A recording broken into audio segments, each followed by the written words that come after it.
Degenerate streamers get desperate for views. Oh yeah. That'd be me for real. Clout is one hell of a drug, and these online personalities became addicted. What may have started as a genuine desire to entertain an audience slowly turned into an endless need for attention. Because once God damn, bro. to entertain an audience slowly turned into an endless need Nah, he's tweaking. for attention. Because once the views start dropping and the money dries up, desperation kicks in. And that's when things get dark. Today we're diving into the craziest stories of streamers who went to unimaginable lengths for internet fame. Starting with Arab Andy, whose brainless antics may have inspired an entire generation of toxic streamers. Arab Andy's crazy. Jamal Haraz was a part of the IRL streaming wave that grew out of the CX community. A crazy circle of creators formed around controversial Twitch streamer Ice Poseidon. There was a trend of Andy streamers, like Asian Andy and Mexican Andy, who were pushing the limits of what they could get away with in public. But Arab Andy was one of the most extreme. He farmed donations by letting his viewers control his surroundings. Arab Andy had an audio speaker on full blast strapped to his backpack. Viewers would donate money, and the message they sent or the audio they requested would blare out loud so anyone near Jamal could hear it. That's crazy. Robbery in progress. I'm going to be starting up donations, so I can get self-stick and other stuff like that, just to do more equipment and, there's more things. Now, this could often be seen as a harmless prank, but since Andy had absolutely zero moderation, many of the donations consisted of racist language, threats to others, and anything to become a public nuisance. It was only a matter of time before one of these live streams got out of control, and on May 31st, 2018, that's exactly what happened. Arab Andy casually walked onto the University of Washington's campus looking to start trouble. He was not enrolled as a student, but he had his backpack on, and his speaker turned up to max volume. Oh yeah, this is gonna be good. First, he entered a random lecture with the intention of interrupting the class. Well, when random people show up to my class and start recording me, I want to know why. Yeah, I bet. I don't know why. They just sent me, dude. UW. Who sent you? UW. Authorities. Who? Do you have any kind of identification? I work for the UW facility for filming. The filming. No, I've never heard of such a thing. You never heard of that? No. We just started hiring last year. Uh-huh. Yeah, bro. If I was the teacher, I'd be like, this guy's off the wazoo, bro. Anyway, dude, I'll come back later when there's less people. Okay. Enjoy your class, dude. Okay. I guess. Okay. Then he moved on to another area of campus where a small end-of-year gathering was happening, and this is where things took a darker turn. Nobody around him knew who he was, and without warning, a donation alert blared from his speaker. C4 has been successfully activated. Bomb detonation countdown successfully started. Yikes, that is a crazy thing to have. C4 has been successfully activated. Bomb detonation countdown successfully started.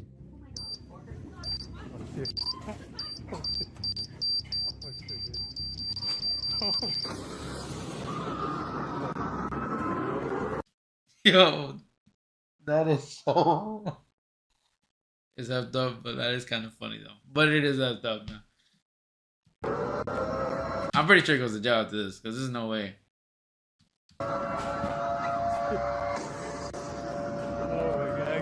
Now, just to clarify, But hey man, good survival instincts. I would have booked it too. most of the screaming you heard in that clip was from the audio file playing from his speaker. Whoever donated found an audio file that had a bomb detonation countdown combined with an explosion as well as those screams. But when played loud enough and with adrenaline kicked in, it's likely that the people around the speaker could have confused it for being real. As the students and staff ran out of the building, the authorities were notified that there may have been an attempted attack on campus. For the next hour, the entire area was locked down while authorities searched the scene. As the chaos spread throughout, Arab Andy remained alive. He recorded himself casually walking around campus and captured real-time reactions from terrified students. Crowder was saying that there was an announcement saying that the bomb was about to detonate in 10 seconds or something like that, and that's why they pulled the thing. Oh god. Okay, wait, what? Someone made an announcement? Yeah. Really? Yeah. No way, someone did that? That's fucked up. Yeah, he should have booked it off campus, bro. As Andy heard the deafening sirens from police, fire trucks, and ambulances approaching the school, he realized his desperate attempt for virality may just have gotten him in huge trouble. Dude. Look, what the hell, dude?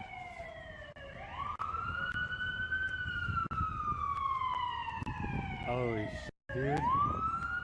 It's not even a bomb, guys. I don't know what. Damn. Yeah, honestly, these guys talk too slow, man. I'm about to...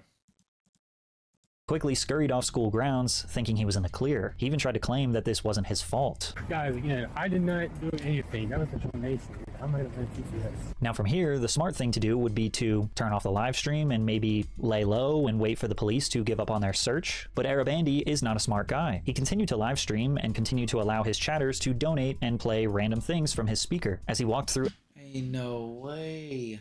a crowded city street a few blocks away from the school, it was extremely easy for police to figure out who was responsible for the bomb threat. They ran up to him with their guns drawn, unsure if he was a literal terrorist or a prankster. On the ground. Wait, what's going on? On the ground, don't make any sudden movement. Okay, I'm recording, bro. If you're gonna shoot me. What are you doing, bro? Put the gun down. Put the gun down. What are you doing, bro? What are you doing, bro? Wait, let me take my phone. What? What did I do? I didn't do nothing, bro. Ain't no way. Does he get shot here? I was PTS. I was donating. On the ground now. Lacking situational awareness and completely downplaying the severity of the situation, he doesn't remain still and tries to tell the officer it was just a prank. And it's honestly surprising that American police officers gave him so much grace because they had no idea if he was a real threat or not. And as we all know, it was just a prank and there actually was no bomb. But the damage had been done and he was in serious trouble. He was arrested and the police charged him with threat to bomb or injure property. He tried to plead his case and explain that it was just a harmless prank, but the law doesn't see it that way. The courtroom set his bail at $75,000 and banned him from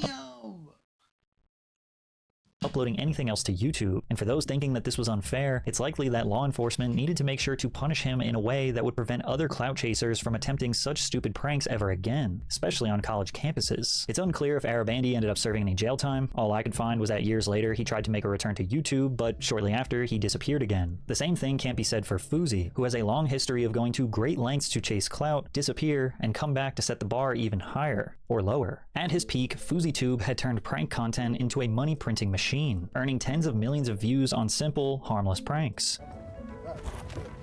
You just call my butt fat? I thought you was a girl, man. You thought I was a girl? No, you know you like what you saw. Don't discriminate now, it's still Kim K size. Looks like you want to scratch a piece off, huh? I can't do nothing with that, bro. Fuzi secured millions of subscribers in the earlier days of YouTube, who laughed along with his creative ideas. However, this created an immense amount of pressure to maintain such high viewership, which is why he shifted from That was actually a pretty good prank.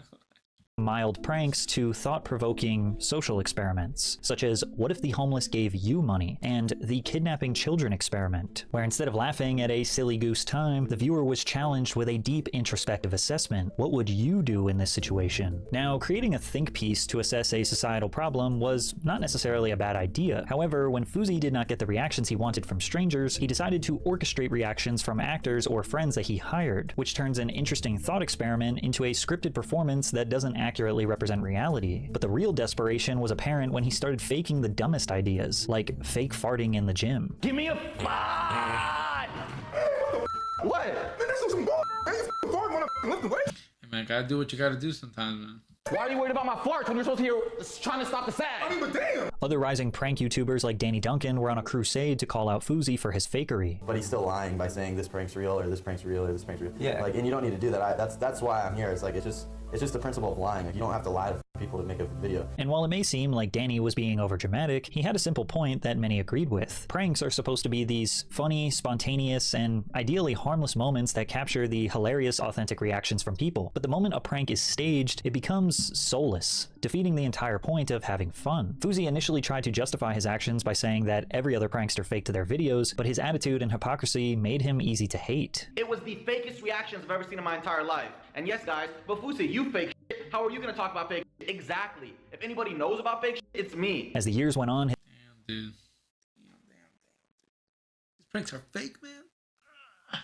His viewership started to nosedive, which also meant he was losing money, relevance, and then maybe his sanity. That's when the motivational speaker version of Fousey was born. He started posting these intense rants about positivity, destiny, and mental health. He said he had been chosen by God, that he was here to change the world, that he was going to inspire millions of people and bring the planet together through love. And while the message sounded positive, the delivery felt unstable. There is nothing on this earth that can happen to me that I cannot overcome and beat. No matter what anyone says, no matter what anyone does, no matter anything, you are the only person who has the... Yo, holy bro. What is this quality, bro? Am I fucking watching this shit in 144p? power to stop you. You are the only person who has the power to win this fight. But even with all of these positive messages, people could tell something was off. His behavior felt erratic, and the way he talked started raising concerns about his mental health. Anybody at the bottom in the YouTube comment section who goes, you go through depression, you go through bipolar, how the hell are you going to be a motivational speaker? I can stand up strong and say, watch me. But then he announced something that totally shocked everyone, that he was throwing an event. I am now, for the first time, going back to the city that destroyed me, Los Angeles, California, and taking back ownership of my life and my power and throwing the biggest event that Los Angeles has ever seen. Off the wazoo, man. On July 15th. I'm so excited. I'm so excited. We're just getting started. Here we go. Fousey named this event Hate Dies, Love Arrives. He claimed it would be a massive... Oh yeah, this shit is gonna be a flop, bro. I don't even need to see this. I know it's a... Just put the name 100% a flop, bro.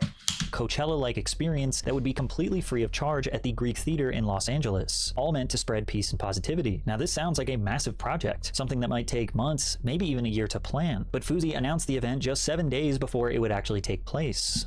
They're getting a free, basically Royal Rumble Coachella experience because like it's just gonna be 10, 9, 8, a different artist comes out, and it's just gonna get bigger and bigger. From there, Fousey uploaded daily videos hyping the event, even titling them Drake July 15th with pictures of Drake.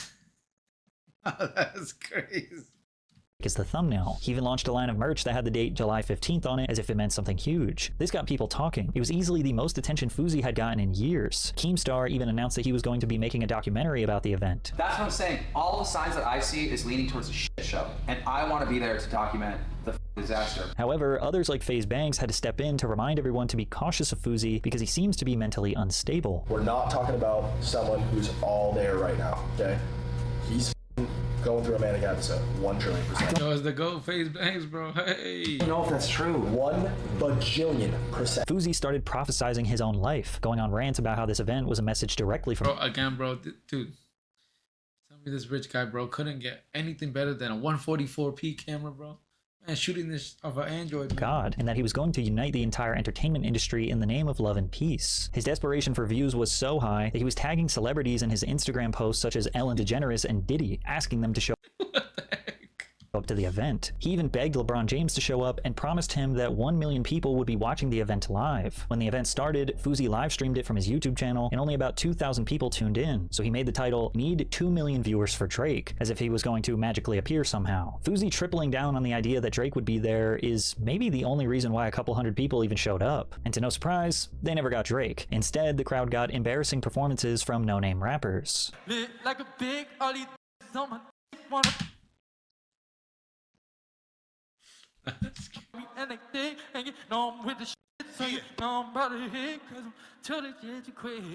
And then, when no one thought the event could get any worse, the venue was evacuated by police because of a bomb threat. To this day, no one knows where the threat came from, and the show was... Whoever calling that threat, bro. They'll be over before it even began. But Fousey wasn't done embarrassing himself just yet. Instead of leaving, he climbed on top of a car in the parking lot and started arguing with Keemstar in front of a crowd of confused fans. I invested all my money into this event and I did it for free. My accountant said, Yusuf, where are you gonna make your money? I said, that's not a problem to me. I didn't care. But before I even got to do the event, before I even got to tell my story, you're making a documentary on it so you can post it after the fact. So if it flops, you can have the hot news on how Fousey up and he should... In the middle of the argument, Fousey started rapping. You're still talking about the little things. You're heating up your breakfast when I'm heating up my dinner. Now we gotta bring this back, bro. We gotta bring back mid-argument rap battles, bro. Like High School Musical type of thing, bro. Hey, you burning in the summer while I'm bundled up in the winter. Before immediately switching back to expressing serious mental health concerns. I watched videos going viral after the attention you're giving me now of you saying Fousey is the biggest piece of shit He go, Bro, is it just like, it's just a one-sided clip? Like he's not even talking to the other person, bro. typical asshole on this earth. I have bipolar and depression. That what you put into my head made me want to kill me. For the next 10 minutes, as helicopters swirled above, Fuzi tried to explain why this event was supposed to change his life, why it was a calling from God, and that he actually wasn't lying about Drake. I call OVO Johnny and I'm telling him what's happening. And I'm like, am I a leech for this? Am I doing something wrong? He doesn't tell me to stop, and he doesn't say, I'll text Drake for you, or my brother OVO Ryan. He goes, just put your faith in God. So I keep going. I called Lexi Pantera, a beautiful artist and dancer. She was also in Tyler Perry's Boomadi Halloween 1 and 2. Shout out Tyler Perry for being my mentor always. I call her just to get her energy.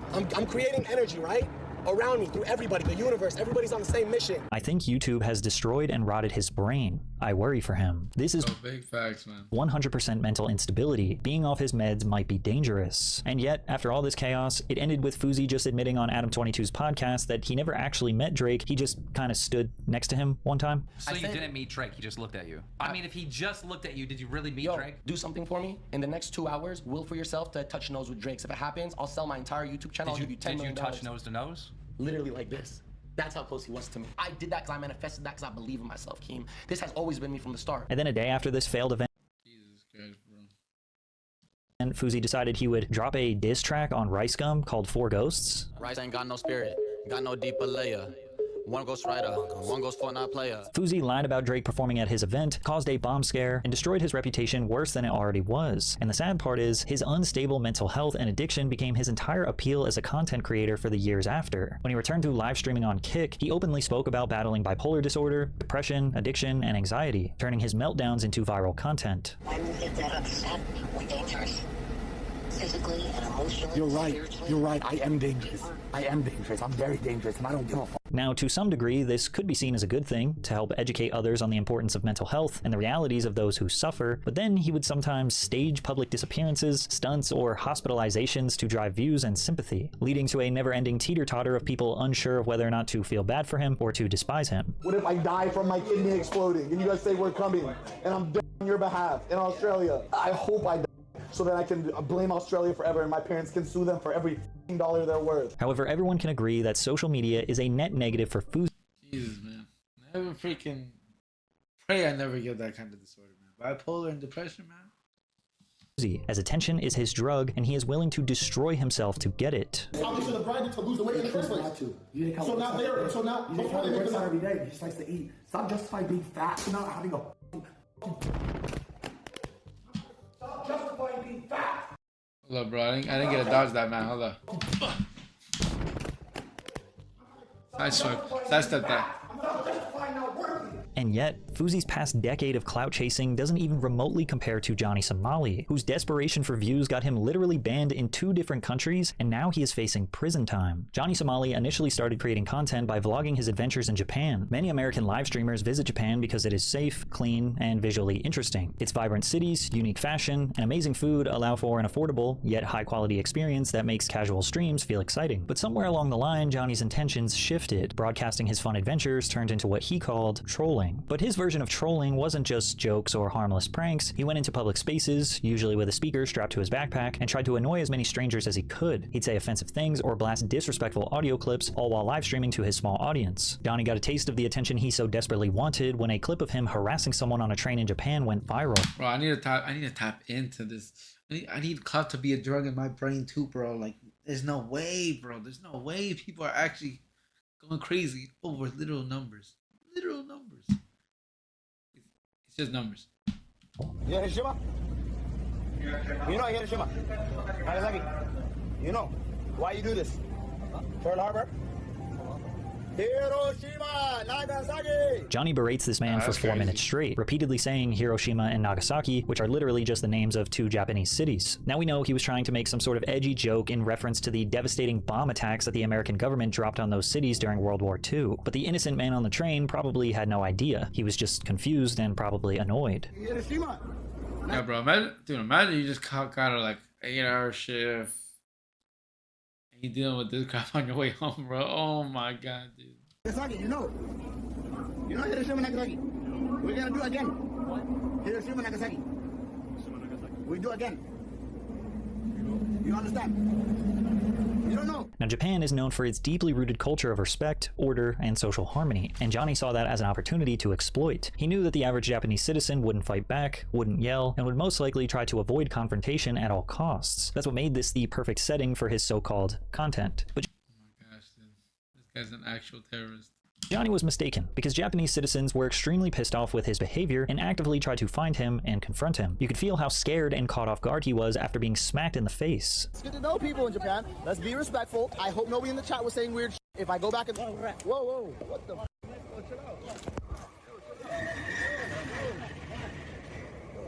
Yo, chill out. Damn, bro, this dude just gave him a drive-by, bro.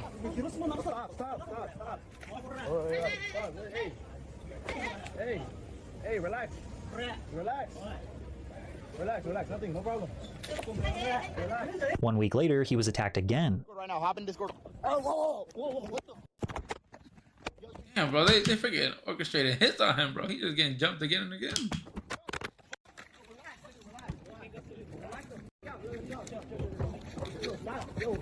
Yo, relax. Yo, stop. As satisfying as it was to watch Johnny get roughed up, it did not slow him down. Even though his safety was at risk, he was getting more viewers, which was his ultimate goal. The only time you actually saw him genuinely upset was when he got a temporary 72-hour ban from the live streaming platform Kick. I don't know what I could have done to get a 72-hour, dog. They said permaban or only till ice free. I guess they banned me till ice free. The hate for Johnny just kept spreading throughout the country, and whenever he was confronted, like by this man living in Japan, he would fold and lie like a coward. Is that me? Yeah, this you? No. You sure? It's me, yeah, what's up? I got a problem with you, bro. Yeah? Yeah. My wife is Japanese. Okay. You go there insulting people like they normally... Yo, this dude is kind of jacked, bro. Hey, man. People from Hiroshima joking about that shit. I know. So why are you joking about it? I was drunk. I know. Family suffered, people suffered because of that. You're on the train harassing people like that? I was drunk. Don't do it again, bro. I haven't done it again since. I seen how people in Tokyo whoop your ass. You lucky I don't do the same, bro. Is that a threat? It is, yeah. Because you go out harassing people like that, innocent people who didn't do anything. Japanese people are supposed to like people. I was Japanese people are the most polite people I ever met in my life. Okay. And you're on the with them like that for what, bro? For a little bit of clout? It's pathetic. Come on, man. But sadly, his antics persisted. You know you watermelon nigga. What? Show these niggas psycho, nigga. Keep moving, nigga. Ah!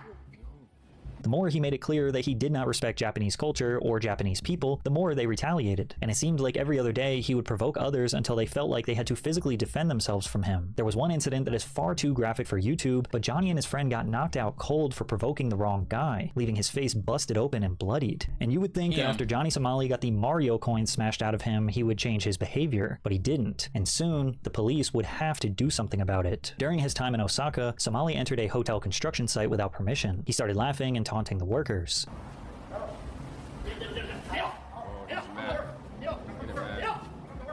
But this time, the consequences involved the authorities. Japanese police arrested him for obstruction of business. Why? Nande? Security check. What is the security? Wait, why are you taking a photo of me? Yeah, I mean, this dude's just a dummy, bro. At this point. Why you just think so emotional? I need to tap into that level of high, bro. Ain't no way the numbers on the screen is driving him this insane.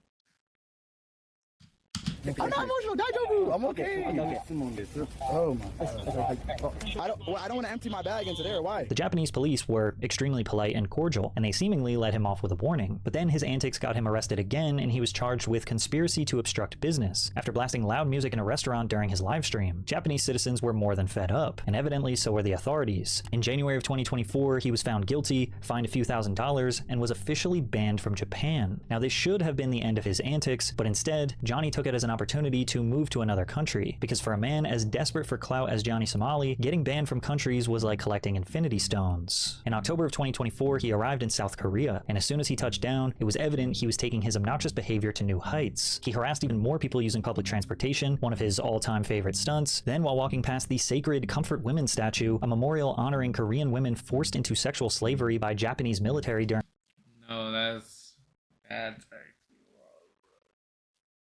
World War II, Johnny blatantly disrespected it in front of everyone, twerking and giving the statue a lap dance. This monument is one of the most solemn and emotional landmarks in South Korea. Johnny's disrespect set off a national outrage. Korean viewers clipped the footage and shared it across South Korean social media. News outlets covered it within hours, but Johnny thought the outrage was funny. So he went to other versions of the statue, kissed and fondled them, and even rubbed oil.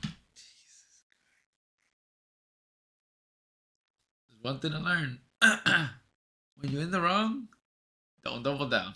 On himself while dancing on the statue again. Johnny continued his buffoonery from the streets of Seoul, taunting locals and daring people to confront him. So what do you want to talk about? Swing or not? Like, niggas gonna come up to me, bro, why are you being racist to other people in other countries? For money, for clout. I've said it many times. I don't give a f. I have no morals. I'm a fucking sociopath. I don't give a f.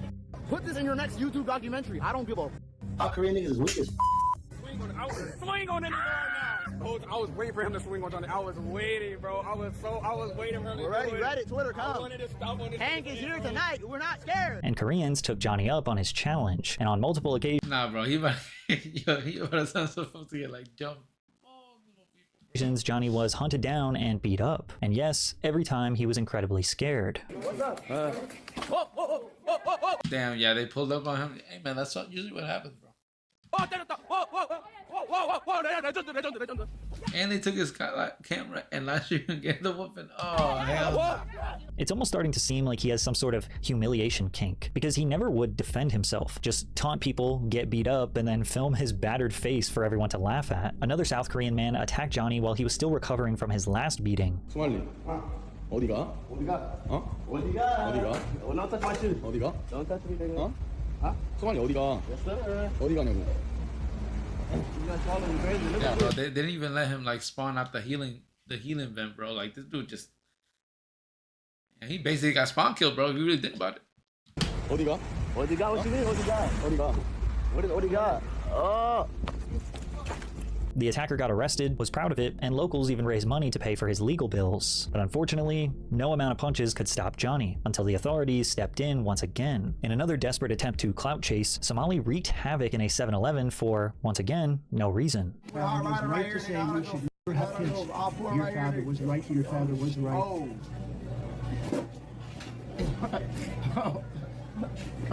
Damn. That is actually crazy. What are you talking about? 안 된다고요. 소주 안 된다고. Shut up. police? Call the police, stupid ass. He was not detained the evening of these antics, but faced criminal charges and was placed under a travel ban, preventing him from leaving the country while prosecutors built their case. Finally, Johnny Somali was banned from YouTube, Kick, and Twitch, and only then did he try to apologize for his behavior, but he didn't really seem like he wanted to. Right now, you're a big issue, and a lot of Koreans are mad for what you did, and all we want is for you to just apologize for what you have done. Okay. All right? Trust me, it's the only way, man. Okay, I'll say right now, I want to apologize to the Korean people. I was not aware of the significance of the statue. I was trying to get, you know what I mean, it was just entertainment from my audience. We're from America. We really don't know much about the Comfort Woman or much about the statue, where we're from. So when I saw this statue, I came upon it on my stream. At first, I really didn't know what it was. That's wild. So now after I see the reaction from the Korean people, I see that it really hurt you guys, and my intention in coming to Korea was not to cause this kind of shit. In South Korea, he was indicted on multiple crimes, including obstruction of business and public indecency, stemming from causing disturbances in convenience stores, playing loud music in public, and engaging in lewd acts near sensitive historical monuments. And these aren't necessarily minor crimes with minimal charges. If convicted on all counts, he could face up to a decade in jail. He showed up to his trial in March of 2025 wearing a MAGA hat, despite being told repeatedly to remove it, showing once again Just don't know how to quit, man. Again, he was not taking any of this seriously, but he did plead guilty to 3 charges, 1 obstruction of business and 2 Minor Crimes Act violations. But Johnny is a clout-addicted idiot, and before he could be sentenced, he decided to once again break the law for attention. He created AI-generated deepfake videos that depicted him kissing a popular Korean streamer named Bong Bong. Under South Korean law, the creation, distribution, or possession of non-consensual AI-generated explicit content is classified as a crime. Legal experts have confirmed that this offense Damn, bro, I did not know that. That is kind of crazy. carries a mandatory prison sentence of up to 7 years. Unlike the previous charges, which allowed for financial penalties, this particular crime eliminates the possibility of a mere fine, which means Johnny Somali will be going to jail. During his second trial in May of 2025, he pled guilty to 2 more charges, and his third trial, which is scheduled for August of 2025, will likely address these violence crimes charges. I can only imagine that the people of South Korea want their government to make an example out of Johnny Somali, because if he gets off with a mere slap on the wrist, then there will be more desperate Americans looking to clout chase in their country. Because unsurprisingly, Johnny Somali is not the only Damn. These Set as an example. Only live streamer who will be spending time in jail in another country. OG prank YouTuber Vitaly is currently behind bars in the Philippines for his desperate attempts at chasing views. Similar to Fuzi, Vitaly's Dorozvetsky became a viral YouTube success for his pranks, social experiments, and stunts. His content I'm not consistently gonna lie, a lot of Vitaly's videos were pretty fun. pushed boundaries, deliberately trying to provoke strangers and get as close as possible to an explosive physical altercation without actually getting knocked out. Transactions complete. Transactions complete. Yo, transactions complete. Yes. Yes. Yeah. Yes. Yes. You got it. Yes. But that's only true if you thought these videos were real. After all, we are talking Worst part is I used to think they were real for the longest time. about the guy who in one video apparently got 4 women to give him their underwear in public by simply just asking. Ask for your panties. What? I came asking for your panties. Why? Because you want to be in my video? We're actually filming a video right now. Where? Right there. Sure, why not?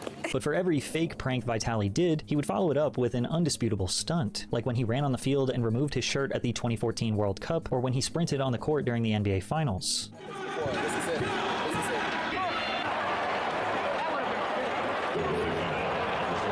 Or when he climbed the Hollywood sign in LA. Now, we're out covering the Trump rally down at the Kimmel Show, but right now we have a guy named Vitaly up here on the D of Hollywood sign up on Mount Lee's. Man, money is OP, man. Got a sign up saying, I'm back. Infinite escape glitch. And even though he was detained and fined multiple times throughout his career, he was pretty much able to avoid all consequences. In fact, the more he pushed the boundaries, the more successful he got. He amassed over 10 million subscribers, generated 1.5 billion views, and even though he had a pretty classic downfall as viewers lost interest in pranks as a whole around 2017, he was considered a legendary prank YouTuber. Before the pandemic, he basically retired, and honestly, it seemed like a natural, normal way to exit his career. But we would come to find out that the only reason why he stopped was because his life was spiraling out of control, as he was arrested in Florida after attacking a woman while he was heavily under the influence. Your boy can stay back there. Put your hand on the car, man. No, put your hand on the car. Just lean on the car, baby. Lean on the car right there.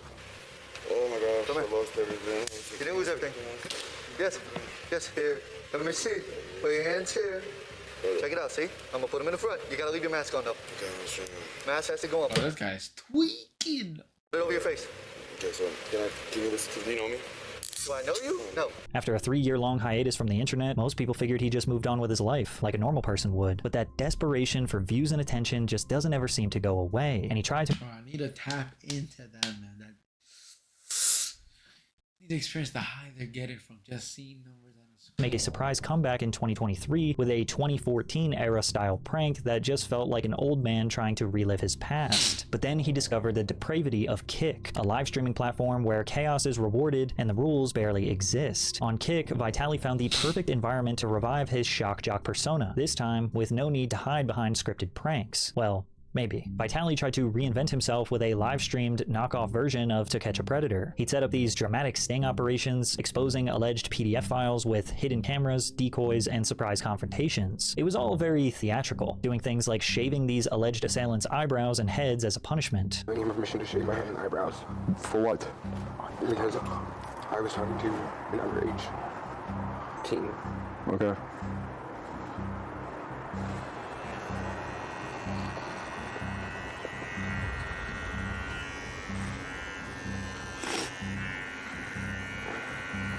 Him embarrassing these men made for extremely viral moments since, well, nobody felt bad for them, and why would you? These are people who are admitting to endangering minors. The crazy part is he started doing collaborations with the likes of Ryan Garcia, Sneeko, and rappers Ty Dolla $ign, Lil Pump, and The Game. The come up, bro. It's the come up. What's going on here? Nothing. How old are you? Nothing. How old are you? How old are you? How old are you? How old are you? How old are you? How old are you? I'm 20. You're 22? Yeah. How old is he? No, I am. Fucking with my business, bro. What's going on? I just wanted to. You just wanted to do what? No, don't be sorry. You just want to do what, man? I thought we were just coming in for dinner.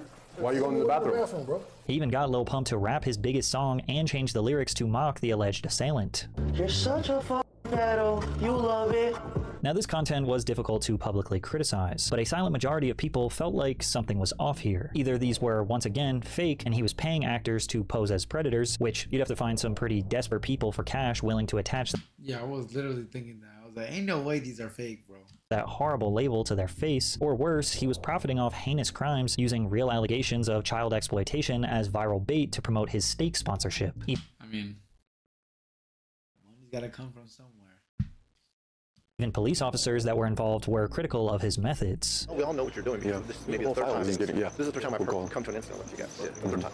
So I kind of know what you guys are doing, and I'm not against it too much. You know what I mean? I get the concept behind it, but there's got to be a better way to do it, and a safer way and a legal way of doing it. You know what I mean? Where you don't get arrested for trying to do the right thing. Then again, that is if you think that's actually a real cop. When catching predators becomes content for the sake of content, to some, you aren't really doing a good deed, and you didn't actually stop that person from reoffending. And if these spectacles are all set up and fake, then you are literally profiting from one of the worst, most heinous crimes in human history. But these pred streams came to a screeching halt when one of the suspects got fully naked on stream, broadcasting explicit content to thousands of viewers, many of which God damn, bro. This dude was like, fuck that, bro. I'm ready now. which, ironically, were minors. Vitali was temporarily banned, but the 33-year-old was not done getting his fix for virality, so he flew to the Philippines in April of 2025, and he may not return for a very long time. From the moment he landed, Vitali began live streaming himself wreaking havoc. His goal was the same as always, make content that would shock people, no matter what the cost was. But this time it was slightly different. There was no plan, nothing creative, just straight up harassment. I'm gonna rob you if you keep walking away. I want to give you money. No, okay. Okay, because you got a COVID mask, you liberal. Go get your vaccine. Vitali went on a tirade messing with security and law enforcement that day. In another incident, he confronted a guard and then reached towards his waist right where his firearm was holstered. The guard doesn't know who this man is or what his intentions are. All he knows is that a stranger is reaching for his weapon. He's big tripping on that. Vitali knows he could never get away with that in America because he would have been turned into a memory on the mantle. Minutes later, he walked over to another guard and asked him if he could sit on his motorbike. Keep in mind, this is a piece of equipment used for actual law enforcement, not a Lime scooter. The police officer was obviously confused and didn't say much, but Vitali decided to not only get on the bike, but started moving it down the road like he was trying to steal it. The next day, he went even further after seeing all the views his recent antics were raking in. He decided to enter a McDonald's, not to order food, but to annoy as many people as possible and make an ass of himself along the way. While 30s, bro. Oh my While standing in line, he looked at his cameraman and said, "Follow me." He pushed past the We fucking damn near the same age. service area, walked straight into the kitchen, and began asking for the toilet and bothering people just trying to do their job. In the United States, you might see someone acting like this and get away with zero punishment, but other countries are not willing to put up with these antics. Vitali was labeled by the Bureau of Immigration as an undesirable alien, and by the Department of Interior and local government as a flight risk, which ultimately led to him being detained by authorities. The US refused to help him. Russia, where he was born, also refused to help him, and now he is completely stranded and at the mercy of the strict Philippines law. As of June 2025, he has been denied bail and moved from an immigration detention center to a maximum security prison. He is currently God damn, bro. Fucking facing 3 counts of harassment, theft, trespassing, and filming individuals without consent. And if convicted, people speculate that Vitali could end up behind bars anywhere from 18 months to 24 years. The feature's actually kind of funny. But whenever the subject of clout-addicted live streamers comes up, one man comes to mind, Jack Doherty, who has set an extremely high standard of how low someone will go for a crumb of attention. Jack Doherty is what happens when you let social media algorithms replace parenting. For his entire teenage life, he has been documenting himself trying to do literally anything that will get him views and attention on the internet. His earliest viral moments came from copying prank trends like prank calling a killer clown goes wrong, doing your dares in Walmart. That's what viral. Prank calling a killer clown. Was that even a real person, bro?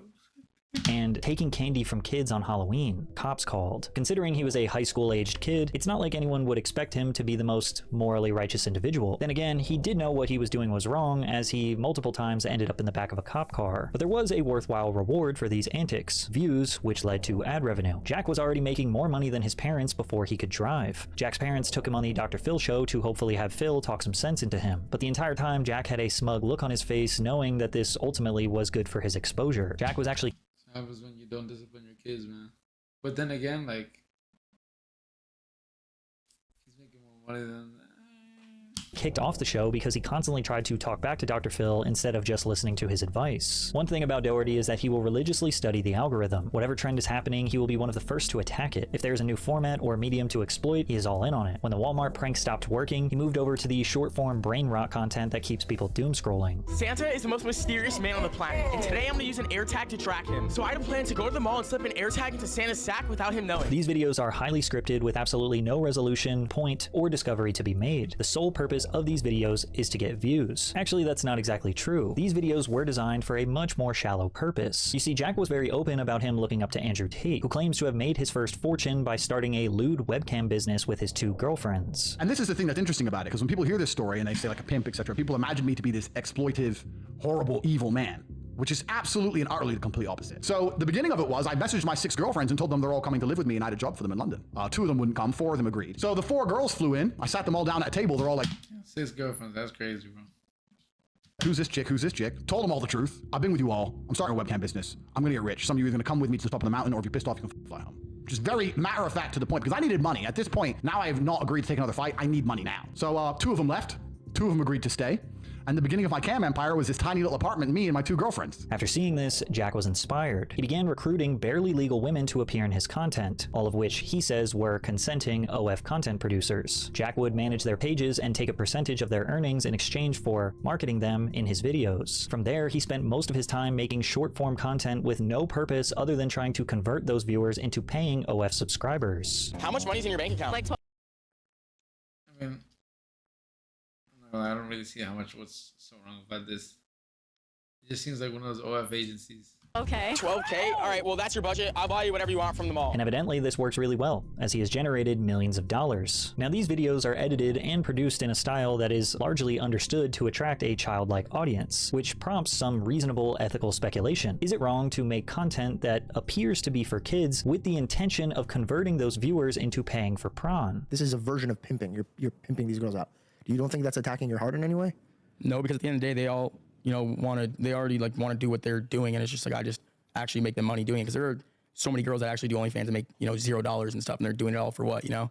It's like every girl I work with makes like hundreds of thousands of dollars a month and millions of dollars a year, you know? Jack constantly uses success and money to justify his actions. Morality does not guide his decisions. When live streaming became a trendy way to generate attention, Jack jumped on it immediately. He realized that the raw, unpredictable nature of live content created even more opportunities to go viral. Plus, it created a stronger illusion that what was being broadcasted was real. He started collaborating with other clout demons like the Island Boys. It felt like he was building the world's first influencer circus, where they all thought they were the ringleader, but in actuality, they were all the clowns. Let's box, guys.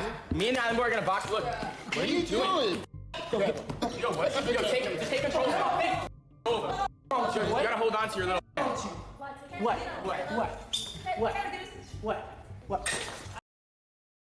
what am I watching? To manufacture more viral moments, Jack started walking around with personal security guards, sometimes 2 or 3 deep, just so he could safely provoke strangers in public. He'd talk trash, get in people's faces, and then fall back behind his bodyguards the second things got tense. That's actually kind of crazy. Go.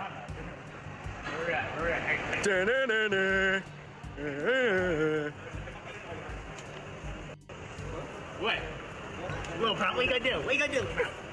Yeah.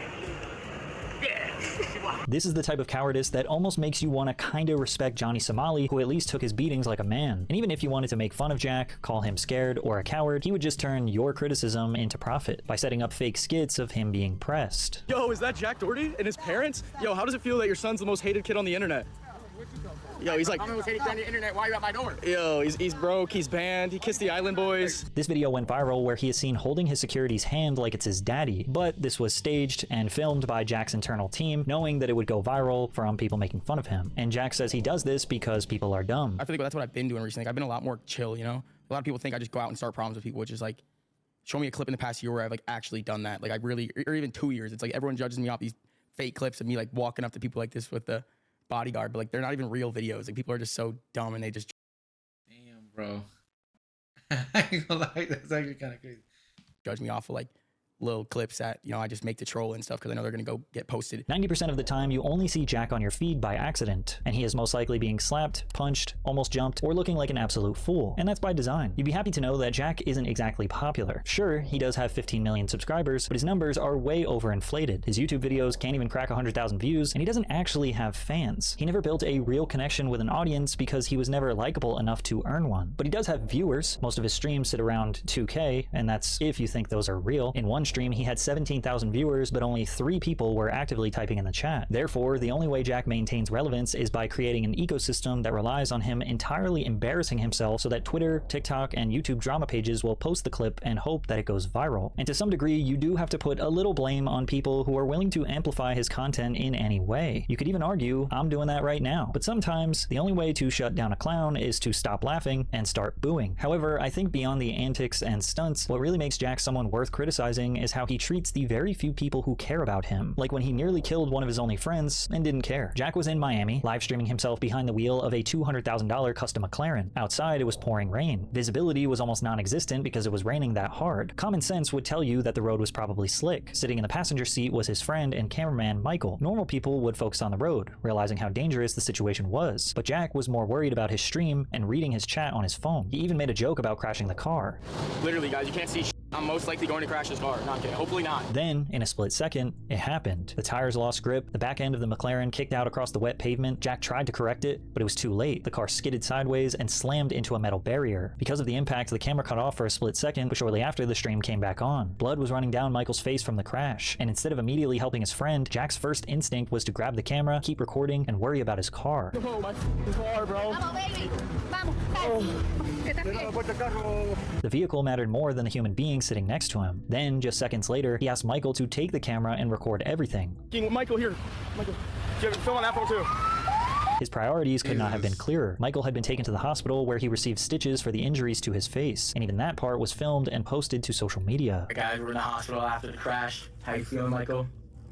He's getting stitches right now. After the crash, Kick issued a permanent ban to his channel citing violations of their safety policies and community guidelines. But instead of reflecting on the crash, or the backlash, or maybe focusing on repairing his relationship with his friend, Jack pivoted straight back into content mode. Just days after the ban, he went live on TikTok, not to apologize, but to ask his viewers to donate, promising to follow them back if they gave him enough money. Jack claims that he is this big brain strategist taking advantage of dumb people on the internet. But outside of his highly scripted content in interviews and podcasts, he looks extremely sad, because evidently, he isn't just making a spectacle online, he has shown that he has little sympathy or regard for even the few people around him that consider him a friend. His girlfriend left him, and all of his relationships are based on the monetary value that he can bring to others. I guess, you know, living in a nice house and having nice cars, you know, it makes me feel, I wouldn't say satisfied because there's so much more I want. Like, obviously, I wish I owned this house, but I like moving around and stuff because people find out where I live and then I just move. And I also just like changing up the scenery for content, but I don't know, like nothing. I don't want like materialistic things to be the main reason I'm happy. I'd rather have enough passive income to where I could travel the world, and I feel like that's what's gonna make me happy. But that's what I look forward to in life, you know? Jack lacks friends and a purpose. You can see his soulless, degenerate lifestyle has depleted him of life. He has enough money to retire